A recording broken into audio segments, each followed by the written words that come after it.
বন্ধুসকল মানে মই আপোনালোকক বস্তু এটা দেখাম বুলি কৈছোঁ মানে। তো আমাৰ ঘৰত খাচী ছাগলী এটা আছে মানে, তাৰ 1 বছৰমান হৈছে আৰু। তো তাৰ মানে হেৰি ওজনটো প্ৰায় 1.5 কেজিমান হ'ব আৰু। তো 1 বছৰ হ'ল, তাৰ অকল বয়সটোহে বাঢ়ি গৈছে মানে, ওজন চোজন নাই বঢ়া। তো তেনেকুৱাকৈ কাৰোবাক ধৰক বিয়া চিয়া পাৰ্টি চাৰ্টি কিবা থাকিলে মানে ল'ব পাৰে মানে। তো দামটো বেছি নহয়, 5,000মান দিলেই হৈ যাব। মই এতিয়া আপোনালোকক দেখাম, বস্তুটো চাই থাকিব দেই।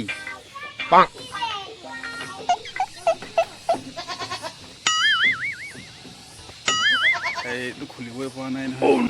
1 মিনিট। তো মালটো এইটো হয় মানে, ইয়াত দেখাটো দেখাই দিছোঁ এইটো।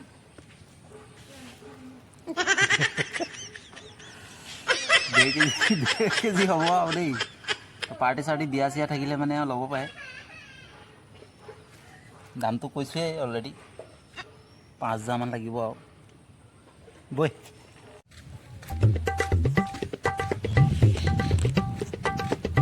এইটো পলালে।